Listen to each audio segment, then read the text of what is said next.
आज आपका समय ले रहे हैं। हम इस बहुत मार्मिक विषय पर आपके विचार जानना चाहेंगे। ये बताइए कि ये समस्या इसका जन्म कैसे हुआ, इसके क्या कारण थे कि ये घटना घटी कि इस तरह से पाकिस्तान में हिंदुओं को प्रताड़ित करके उन्हें यहाँ भेजा जा रहा है और उन्हें वहाँ पर इस तरह सताया जा रहा है। इसका जन्म कैसे हुआ इस समस्या का? शुरुआत तो विभाजन है डॉक्टर मिश्रा। 1947 का जो विभाजन था, उस 1947 के विभाजन के समय एक स्टेट ऐसा था जिसको पाकिस्तान में जाना अपने आप में बहुत बड़ा दुर्भाग्य था। 51% से ज़्यादा हिंदुओं की आबादी थी सिंध में। सिंधी हिंदुओं के रिप्रेजेंटेटिव के तौर पे लाला दौलत राम जगत राय को नियुक्त किया गया। मीटिंग्स चल रही थी, जिन्ना, नेहरू, गांधी और बाकी सारे लीडर्स जो थे उस समय पे, वो सब उसमें बैठे थे। तो डेजर्ट एरिया के 3 ज़िले राजस्थान के, जैसलमेर, बाड़मेर, जालौर, 2 ज़िले, 2.5 ज़िले सिंध के, जिसमें नगर पारकर, थार पारकर, उमरकोट, इस बेल्ट को मिलाते हुए आधा हैदराबाद ज़िला, और साथ में बनासकांठा, कच्छ और भुज, इन जिलों को मिलाकर के एक नया सिंध बनाने की बात थी, जिसमें हिंदू आबादी शिफ्ट हो और वो हिंदुस्तान का पार्ट बने। अनफॉर्चुनेटली जो सिंधी हिंदुओं के लीडर थे वो ये कह कर के आ जाते हैं वहाँ पे कि सिंध के रहने वाले हिंदू तो चीनी की तरह दूध में कहीं पे भी जाके घुल जाएंगे, और ये बड़ा दुर्भाग्य था। 51% से ज़्यादा हिंदू आबादी के स्टेट को उनको दे देना बिना किसी कारण के। कोई भी ये चीज़ एक्सपेक्ट नहीं कर रहा था। सबसे बड़ी हिंदू आबादी भी वहीं रह रही थी। पंजाब आधा आ गया, बलूचिस्तान पूरा चला गया, नॉर्थ वेस्ट प्रोविंस पूरा चला गया। ये बताएं कि क्या ये बात ऑन रिकॉर्ड है कि हिंदू लीडर्स ने उस वक्त सिंध में हिंदू पॉपुलेशन के लिए सिंध का हिस्सा मांगा था, या ये मात्र एक भावुकता का इशू है हमारे लिए? क्या ये ऑन रिकॉर्ड है बात कि हमारे लीडर्स ने उस वक्त मांग की थी? पहला जो भारत पाकिस्तान के पार्टीशन का प्रपोजल है उसमें ये सारी चीज़ें मेंशन्ड हैं। उसमें ये सारी चीज़ें लिखी हुई हैं कि सिंधी पॉपुलेशन को एडजस्ट करने के लिए, सिंधी हिंदू पॉपुलेशन को एडजस्ट करने के लिए एक अलग स्टेट बनेगा, जैसे आधा पंजाब आया उसी तरीके से। ये रिकॉर्ड हमारे पास में अवेलेबल ऑन रिकॉर्ड। ठीक है, तो फिर आपके हिसाब से ऐसा क्यों हुआ कि ये घटना नहीं घटी? सिंध का विभाजन क्यों नहीं हुआ? ये बेसिकली उस समय की लीडरशिप की कमजोरी। नेहरू के वो बड़े नजदीकी आदमी थे। नेहरू जी के आग्रह पे कि सिंध इनको दे दो, डिस्प्यूट पूरा ख़त्म हो जाएगा। और वो आदमी अगस्त में तो पार्टीशन डिक्लेयर होता है, वो आदमी अप्रैल में ही नेहरू जी की कोठी में दिल्ली शिफ्ट हो जाता है और नेहरू जी की कैबिनेट का पहला मंत्री भी बनता है। ये किसकी बात कर रहे हैं? लाला दौलत राम जगत राय। वो शिफ्ट कर गए वहाँ से, और कैबिनेट मंत्री भी बने। तो जिस तरह से टोटल एक्सचेंज ऑफ पॉपुलेशन एक कामख्याली बन के रह गई, उस तरह सिंध का विभाजन भी एक अधूरी त्रासदी हिंदुओं के लिए बन गई, बहुत बड़ी। तो ये हमारी लीडरशिप का ही फेलियर था, इसका एक जीता जागता उदाहरण, बहुत बड़ा वाला। अच्छा जय, आपने बड़े विस्तार से हमें सिंध के बारे में बताया। थोड़ा हमें बताएं कि पूरे पाकिस्तान में चूँकि विभाजन के समय हिंदू रहते थे, तो क्या ये जो परसिक्यूशन हिंदुओं का आज हो रहा है वो सिर्फ सिंध में सीमित है या बाकी प्रांतों में भी है, और उसके क्या प्रोपोर्शंस हैं, उसकी पॉपुलेशन डायनेमिक्स क्या हैं? सबसे ज़्यादा आबादी, हिंदू आबादी ऑन रिकॉर्ड है पाकिस्तान के जनगणना के आंकड़ों के हिसाब से सिंध में रहती है। अच्छा। बकाया दूसरे नंबर पे पंजाब में है, तीसरे नंबर पे बलूचिस्तान में है, और फिर कश्मीर में तो एक बच्चा भी ढूंढने से अब नहीं मिलेगा आपको। पीओके जो पाक ऑक्यूपाइड कश्मीर है, नॉर्थ वेस्ट प्रोविंस फाटा में कुछ गुरुद्वारे, ग्रंथी और कुछ सिख रहते हैं। अच्छा। ऐसी तथ्यात्मक पुख्ता जानकारियाँ हैं। ये 2% से भी अब नीचे रह गए हैं। जो पहली जनसंख्या की गणना में 15% से ज़्यादा थे हिंदू वहाँ पे, हिंदू और सिख माइनॉरिटीज़ जो थे, अब वो 2% से भी कम रह गए। बड़ा सीधी सी बात, आप एक चीज़ समझिए, हमारे देश में, हिंदुस्तान में माइनॉरिटी को सुरक्षित रखने के लिए माइनॉरिटी कमीशन है, हमारे यहाँ मानवाधिकार आयोग, ह्यूमन राइट कमीशन है, हमारे यहाँ पे वक्फ बोर्ड है, हमारे यहाँ हज कमेटी है, हमारे यहाँ क्या नहीं है? हाँ नहीं, उसके बारे में बात करेंगे हम। पहले आप मुझे बताइए कि 15 से 2% हो जाना, तो क्या इनको ज़मीन खा गई, आसमान निकल गया, या क्या हुआ? घटना क्या घटी है? हुआ क्या है? तीन ही चीज़ें होती हैं वहाँ पे माइनॉरिटीज़ के साथ में। या तो मार दिया जाता है, या कन्वर्ट कर दिया जाता है फोर्सफुली, और तीसरा वो उनको अगर मौका लगता है तो वो छोड़ के भाग जाते हैं। उनको किसी भी तरीके से एग्जिट करने का मौका मिलता है तो वो एग्जिट करना उनके लिए फर्स्ट प्रेफरेंस होती है। नहीं, लेकिन हम अगर 15% की बात कर रहे हैं तो ये संख्या करोड़ों में जाती है। हाँ, ठीक है, मैं ज़रा समझना चाहता हूँ, इसलिए मैं आपसे इसको थोड़ा सा डिटेल में पूछ रहा हूँ कि मान लीजिए उदाहरण के तौर पर माने कि लगभग 1 करोड़ लोग रहे होंगे, तो वो आप ये कह रहे हैं कि इनमें से कुछ लाख मार दिए गए, कुछ लाखों का धर्म परिवर्तन कर दिया गया और कुछ लाख यहाँ पर आ चुके हैं। यहाँ ऐसा पर कुछ प्रोपोर्शन है? यहाँ पर अभी तक जो लोग आए कुल संख्या उनकी 1971 के बाद में रिकॉर्ड मेंटेन हो रहा है। उससे पहले बॉर्डर फेंस नहीं थे तो कोई ऑफिशियल डेटा या रिकॉर्ड भारत सरकार के पास है नहीं उसका। 1971 के बाद से अभी तक 1.5 लाख लोग आ चुके हैं यहाँ पे। मात्र 1.5 लाख लोग? हाँ, मात्र 1.5 लाख, क्योंकि वीज़ा के इश्यूज बहुत मेजर हैं। हर एक को पाक नेशन की तो बाकी जो लोग हैं वो 1 करोड़ में से मान लीजिए 99 लाख। उसमें जो जिनको हमारे यहाँ पे अनुसूचित जाति या अनुसूचित जनजाति कहा जाता है, यानी SC और ST का जो वर्ग है, उनको बड़ी तादाद में कन्वर्ट किया गया है, उनको बड़ी तादाद में मारा गया है, उनकी बड़ी तादाद में बच्चियाँ उठाई गई हैं।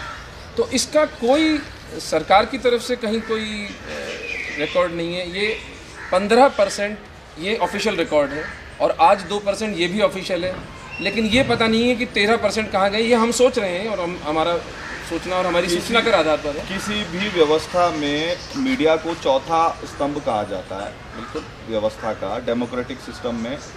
और वहाँ पे एक तो आर्मी रूल बहुत बार रहा, तो वहाँ मीडिया की वैसे भी कोई औकात नहीं है। अभी आर्मी का प्रॉक्सी रूल आज भी है, आप सब जानते हैं, हम भी जानते हैं। उससे भी बड़ी बात ये है कि वहाँ मीडिया में भी माइनॉरिटीज़ के लिए ब्लैकआउट है। कितने भी मार दिए जाए, कितने भी कन्वर्ट कर दिए जाए, कुछ भी कर दिया जाए, उनके बारे में ना वहाँ छपता है ना दिखाया जाता है। मीडिया का सो मोटो ब्लैकआउट है वहाँ पे माइनॉरिटीज़ के लिए। तो हम ये एक सेफली डिड्यूस कर सकते हैं कि 1 करोड़ हिंदू और सिख पाकिस्तान की सरजमीन से गायब हो गए, ये हम कह सकते हैं? मार दिए गए या कन्वर्ट हो गए। जय, अब आज की परिस्थिति पर आते हैं। ये बताइए कि आज की तारीख में कितने हिंदू और सिख पाकिस्तान में बचे हैं, जो हिंदू हैं और सिख हैं और पूरे देश में अलग अलग राज्यों में फैले हुए हैं? उनकी अमूमन आपके हिसाब से संख्या क्या है? मेरे हिसाब से नहीं है, ये पाकिस्तान की सूचना जो उनके सेंसस के हिसाब से है, उनकी जनगणना के हिसाब से 2% का आंकड़ा है, जो लगभग 45 लाख की संख्या होनी चाहिए। 45 लाख हिंदू और सरदार अभी भी पाकिस्तान में बचे हैं जी। अच्छा, तो उनकी 45 लाख तो बहुत, ये सब अलग अलग राज्यों में हैं। इसमें क्या है इनका विस्तार किस तरह से है? जब से पाकिस्तान का तालिबानाइजेशन चालू हुआ है पिछले 28-30 साल से, नॉर्थ वेस्ट प्रोविंस फाटा से ये शुरू हुआ, सबसे पहले वहाँ ख़त्म किया गया। उसके बाद वो आगे बढ़ के बलूचिस्तान और पंजाब में स्प्रेड हुआ, उसके बाद वहाँ पे ख़त्म किया गया। और सब लोग कंसोलिडेट होते होते या तो छोड़ के भाग रहे हैं, और अगर उनको देश से बाहर निकलने का मौका नहीं मिल रहा तो वो सिंध की तरफ माइग्रेट कर रहे हैं या दक्षिणी पंजाब की तरफ माइग्रेट कर रहे हैं। इसलिए बड़ा नंबर जितना भी है वो अभी सिंध प्रांत में है और उसके बाद में पंजाब और बलूचिस्तान। अच्छा जी, अब ये एक महत्वपूर्ण पहलू जिस पे हम बात करेंगे वो है कि अब ये घटना तो घट रही है हमारे सामने और पिछले 70 साल से घट रही है। जब से पार्टीशन हुआ है तब से ये बेचारे एक त्रासदी को झेल रहे हैं। तो एक तो मीडिया का आपने बताया कि उसके पास मीडिया चूँकि आंशिक रूप से ही स्वतंत्र था पाकिस्तान के अंदर, तो मीडिया से बहुत उम्मीद लगाना भी हमारी ही मूर्खता होगी। किंतु क्या सरकारें भी इसमें कोई योगदान नहीं कर रही हैं? इन लोगों को क्या पूर्णतः भुला दिया गया है? और मैं जब सरकार कहता हूं तो भारतीय सरकार और पाकिस्तान की सरकार दोनों के रवैयों में और दोनों की तरफ से क्या कुछ कदम उठाए गए हैं या नहीं उठाए गए हैं, इस पर ज़रा रोशनी डालें। देखिए, मेरी जितने लोगों से बात होती है, मेरे फ़ोन कॉल्स भी बहुत फ्रीक्वेंट हैं वहाँ पे, मेरी सब लोगों से बात होती है, जो यहाँ आते हैं उनसे भी बात होती है। थोड़ा सा बेटर टाइम पूरे 65 साल की हिस्ट्री में परवेज़ मुशर्रफ का डिक्टेटरशिप का रूल रहा है माइनॉरिटीज़ के लिए, बस। Really? परवेज़ मुशर्रफ? हाँ। और वो आदमी वर्ल्ड वाइड पाकिस्तान की इमेज को थोड़ा सा मेकओवर करना चाहता था। ये एक बड़ा फैक्टर था जहाँ उसने माइनॉरिटीज़ को ग्राउंड पे प्रोटेक्ट करने का प्रयास किया था। और जहाँ तक अगर परवेज़ मुशर्रफ की पूरी उनकी तकरीरें सुने या उनकी बात सुने या उनके राज्यकाल को भी देखें, तो वो ऐसा नहीं है कि वो सिर्फ उनके लिए एक PR एक्सरसाइज थी। मेरा जो अपना अनुभव है वो ये है कि वो एक आर्टिकल ऑफ फेथ भी था उनके लिए। वो वाकई अक़लियतों के लिए फील करते थे। आपकी क्या सलाह है, आपका क्या अनुभव है वहाँ से लोगों का? ये मेरा अनुभव नहीं, वहाँ के लोगों का ही अनुभव मैं आपसे शेयर कर रहा हूँ कि परवेज़ मुशर्रफ के टाइम पे पुलिस उनकी बात सुनने लग गई थी। पुलिस को ये इंस्ट्रक्शन थे कि माइनॉरिटीज़ को प्रोटेक्ट करना। इसका सीधा सीधा निष्कर्ष ये निकलता है कि यदि लीडरशिप चाहती, इसका मतलब ये हुआ कि अगर इसका निष्कर्ष ये निकलता है इस बात का कि अगर लीडरशिप चाहे तो इस समस्या को सुलझाया जा सकता है। ये इतनी विकट समस्या नहीं है, ये इनसॉल्युबल समस्या नहीं है, क्योंकि परवेज़ मुशर्रफ का श्री अटल बिहारी वाजपेयी साहब के साथ में एक इक्वेशन थी और शायद उसका परिणाम भी रहा हो कि पॉलिटिकली वो उस समय के भारत पाक डिस्कशन के एजेंडा में इस विषय को गंभीरता से अटल जी रूल्ड जो गवर्नमेंट थी बीजेपी की उसने उठाया था और उनके दबाव के कारण से परवेज़ मुशर्रफ साहब ने उस पर कॉग्निजेंस ली दिया। लेकिन हमें श्री परवेज़ मुशर्रफ से इसका क्रेडिट नहीं लेना चाहिए, उनके लिए आर्टिकल ऑफ फेथ भी था। हम तो दबाव बहुत पहले भी डालते रहे थे लेकिन किसी लीडर ने हमारी नहीं सुनी थी। ये परहैप्स एक पर्सनल क्रेडिट है परवेज़ मुशर्रफ को कि उन्होंने माइनॉरिटीज़ के लिए वो फील जेन्युइनली करते थे और उसको उन्होंने इम्प्लीमेंट किया। ये एक बहुत इंपॉर्टेंट पॉइंट है क्योंकि परवेज़ मुशर्रफ अभी भी पाकिस्तान की राजनीति में सक्रिय हैं। तो ये यहाँ पे हम लोगों के लिए एक इम्पॉर्टेंट बात हो सकती है कि वो सहानुभूति रखते हैं इस मुद्दे पर। अब ये बताइए कि आज की परिप्रेक्ष्य में पाकिस्तानी सरकार इस मुद्दे के प्रति संवेदनशील है? कुछ किया जा रहा है इन लोगों के लिए या वो आंख मूंद के सो रहे हैं? 1% भी संवेदना नहीं है। इसके लिए मैं निश्चित रूप से आपको कह सकता हूँ कुछ डमी लीडर्स हैं हिंदू जिनको पॉलिटिकल नॉमिनेशन दिए जाते हैं, जैसे हमारे यहाँ राज्यसभा के सदस्य मनोनीत होते हैं उसी तरीके से। अर्लियर पहले वहाँ पे माइनॉरिटीज़ के लिए रिजर्व सीट्स हुआ करती थी, जैसे हमारे यहाँ पर सीट्स हुआ करती हैं एससी और एसटी के लिए रिजर्व। अच्छा। और वो सीटों का सारा रिजर्वेशन ख़त्म कर दिया। अब हर सीट पे हर जना चुनाव लड़ सकता है, तो वो डेमोक्रेटिक सिस्टम में इलेक्ट होके जाने का राइट भी अब छीन लिया। आरक्षण समाप्त कर दिया। हाँ, नहीं कोई आरक्षण वहाँ पे माइनॉरिटीज़ के लिए नहीं। दूसरी बात, हमारे देश में माइनॉरिटी कमीशन है, हमारे देश में बहुत सारी संस्थाएं हैं, वक्फ बोर्ड है, हमारे देश में ह्यूमन राइट कमीशन, इतनी सारी संस्थाएं माइनॉरिटीज़ के राइट्स को प्रोटेक्ट करने के लिए और इतनी सारी स्कीम्स हैं और इतना सारा मीडिया उनको सपोर्ट करता है, इतनी सारी व्यवस्थाएं उनके लिए हैं कि वो प्रिविलेज्ड सिटीजन अपने आप को यहाँ फील कर सकते हैं। करने भी चाहिए, ठीक है। लेकिन वहाँ पर ऐसा कुछ भी नहीं है। हमारे यहाँ सुप्रीम कोर्ट के जो जज हैं, अच्छा, इस स्तर के व्यक्ति रिटायर्ड जज राष्ट्रीय मानवाधिकार आयोग के अध्यक्ष होते हैं। माइनॉरिटी कमीशन में भी इसी लेवल के लोग बैठते हैं, लेकिन वहाँ पर माइनॉरिटी कमीशन नहीं है और जो मानवाधिकार आयोग है वो 1.5 कमरे में चलता है। डिस्ट्रिक्ट जज के लेवल के आदमी को भी वो कभी भी उसका प्रेसिडेंट बना चेयरपर्सन बना देते हैं। कुछ संस्थागत इश्यूज हैं क्योंकि वो संस्थाएं वहाँ पर बनी नहीं है और बनेंगी भी नहीं। उस व्यवस्था में बनने की कोई संभावना भी नहीं, क्योंकि जो बनाएगा वो कल्प्रिट हो जाएगा, वहाँ की व्यवस्था में वो विलेन हो जाएगा, उसको वहाँ की जनता उखाड़ के फेंक देगी। ठीक बात है। तो वो जनमानस का भी चूंकि कोई इसमें इसके प्रति समर्पण नहीं है, तो इसलिए कुछ होने वाला भी नहीं है। भारतीय सरकार की तरफ से इस विषय पर कितनी संवेदनशीलता है, कितनी जागरूकता है? अटल बिहारी वाजपेयी जी के समय पर एक प्रपोजल मूव हुआ और सारे स्टेट से प्रपोजल मंगवाए गए, आपके यहाँ कितने पात्र व्यक्ति हैं जो भारतीय नागरिकता के अधिकारी हैं, अब पीसफुल स्टे 7 साल का चाहिए।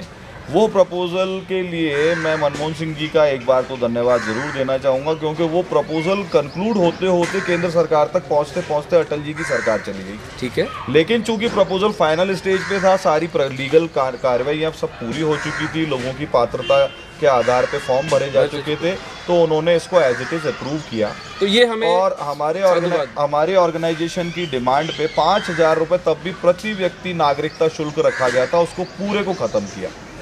तो इसके लिए हम और कांग्रेस सरकार को भी साधुवाद दे सकते हैं कि उन्होंने मदद की, एक काम में मदद की। दूसरा, उन्होंने हमारे साथ जो ब्लंडर कर दिया इस इशू के लिए ब्लंडर कर दिया।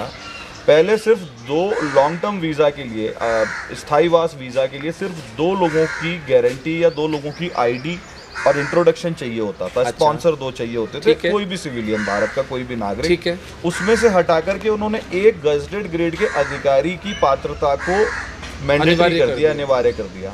इसका नुकसान ये हुआ कि जो आना चाहता है वो आ नहीं रहा, क्योंकि कोई भी सरकारी अधिकारी किसी की भी अपने सगे भाई की भी गारंटी देने में या इंट्रोडक्शन देने में हिचकता है।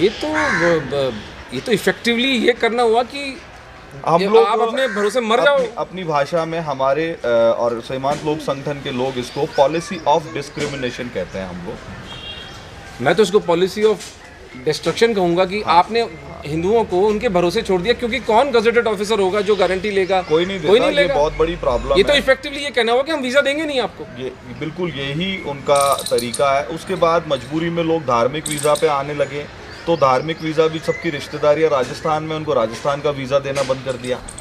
आदमी वीज़ा मांग रहा है बाबा रामदेव का मंदिर देखने के लिए, उसको वीज़ा दिया जा रहा है हरिद्वार के लिए। ये अगेन पॉलिसी ऑफ डिस्क्रिमिनेशन, क्योंकि उनको ये डर है कि ये धार्मिक वीज़ा पे जाएंगे और वहाँ अपने आप को सरेंडर कर देंगे गवर्नमेंट के सामने कि हम तो वापस नहीं जा सकते, हम मरने के लिए तैयार हैं, हम जेल जाने के लिए तैयार हैं, हम वापस नहीं जाएंगे। भारतीय सरकार की संवेदनशीलता भी आपके लिए बहुत उत्साहवर्धक नहीं है। पिछली 10 साल तो बहुत ख़राब थे, लेकिन अभी जैसे ही सरकार बदली, हम बदली हुई सरकार के सभी बड़े नेताओं से पीएमओ में भी गए, हम लोग राजनाथ सिंह जी गृह मंत्री जी से भी मिले, हम लोग सुषमा स्वराज जी से भी मिले। वीज़ा इश्यूज़ की जो छूट हम चाहते हैं, वहाँ इस्लामाबाद से जो वीज़ा हमको नहीं मिल रहा हमारे लोगों को, उस पर अभी काम होना बाकी है। लेकिन यहाँ जो लोग रह रहे हैं उनके लिए बड़ी सारी रियायतें केंद्र सरकार ने दी हैं। अच्छा, जैसे तो कि कुछ पॉजिटिव कदम उठ रहे हैं। पहले नौकरी करना ऑफिशियली अलाउड नहीं था, उसको अलाउ कर दिया। Very good.